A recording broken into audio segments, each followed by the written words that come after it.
Good morning, everyone. I hope everyone's had a great day yesterday. I want to go over page 477. So let's start there. So we had in the second round, we had the Cheetahs. The Cheetahs had a win-loss record of 20 wins, 20 losses. So their fraction is going to look like this, 20/40ths. And when you set up your division problem on your calculator, you were doing 20 divided by 40.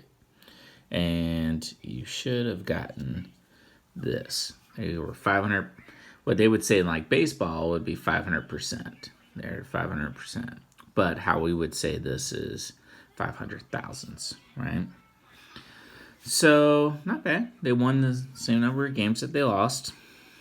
The Leopards won 10 games and lost 30. So theirs is going to be 10/40, which is not as good as the Cheetahs, right? Because they won less games than the Cheetahs.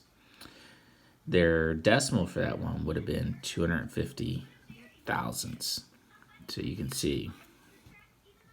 And it makes sense. This is half of this, and they won half of those games.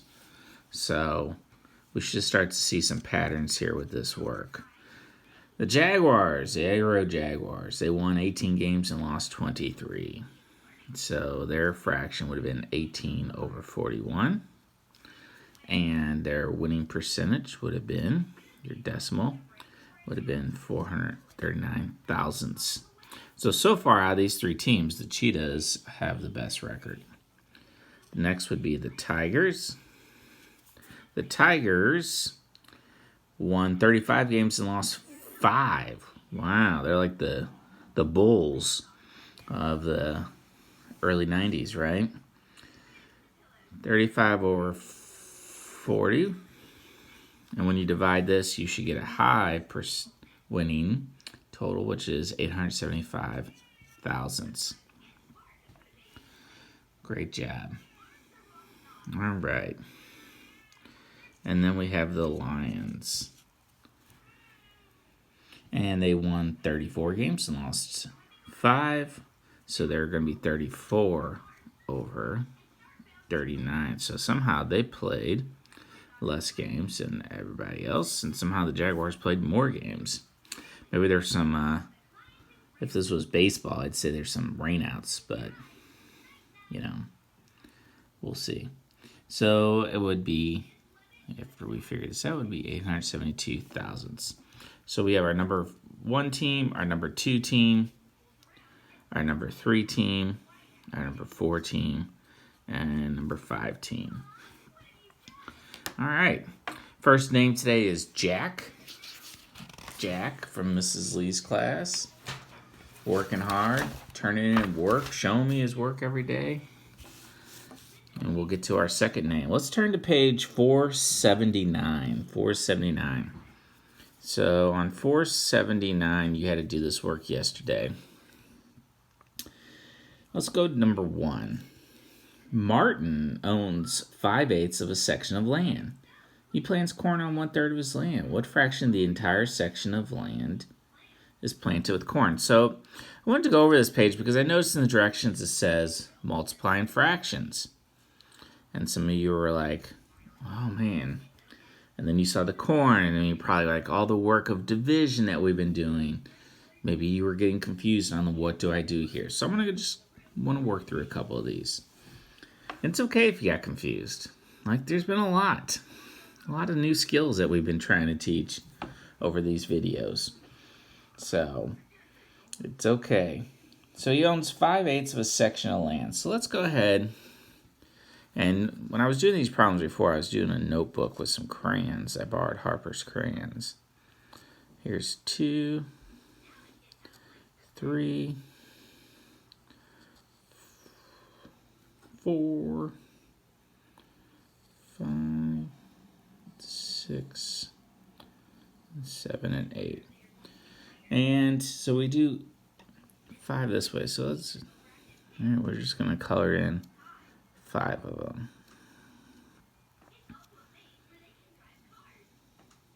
1, 2, 3, 4, 5. And he plants corn on 1/3 of his land. So we're going to have to break this up into thirds. And we're going to try to do like some...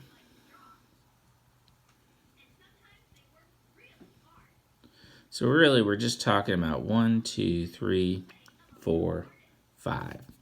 So we have 5 pieces with both the squiggly line and the diagonal line. And then how many pieces altogether?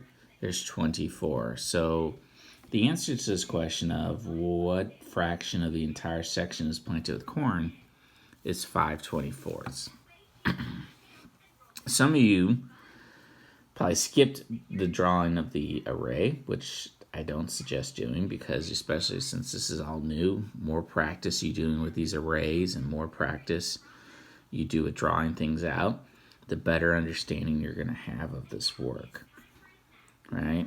But if you did not draw the array out, I hope that you at least wrote out the equation, which is this. All right.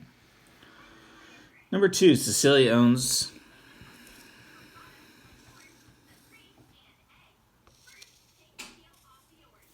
There's my plot of land for Cecilia. She owns 3/4 of a section of land. So we're going to... It is a big section of land, right? And this is why they call me Picasso.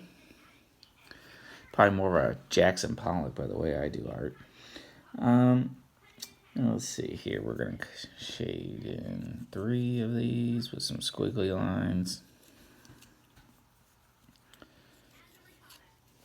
And then she plants beans on 1/5 of her land. So we're going to have to do 5 going this way.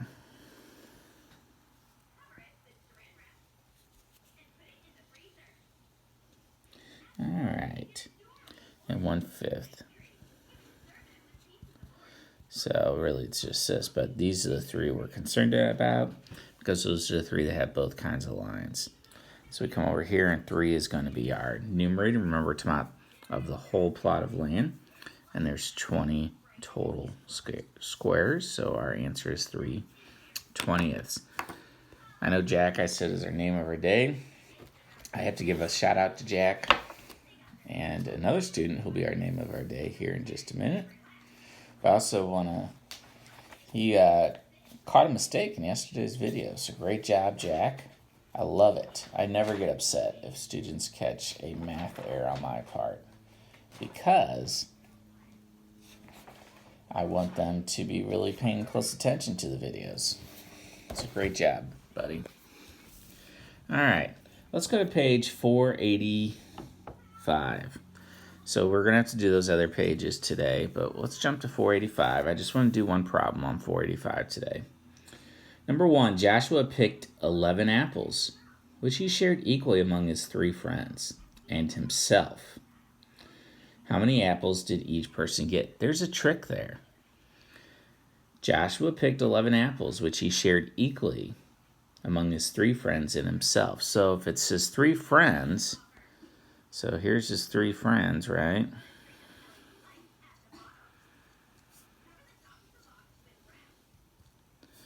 But we also have himself. So here's Joshua. Here's Josh. Here's Bob. Here's Billy. And here's Boris. So he likes friends with the names start with the same letter. So there's our 4 people. That's really the trick here. But we have 11 apples, and we're dividing them up between 4 friends. So because we have more apples than friends, right, our fraction is going to look like this. Remember, the numerator is what are we breaking up? The denominator is to how many groups? We're breaking up 11 apples into 4 groups. That's what division is, taking something and breaking it up into groups.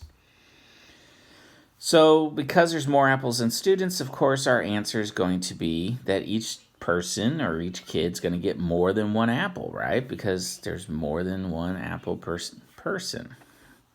So we're going to get 2 3/4 apples.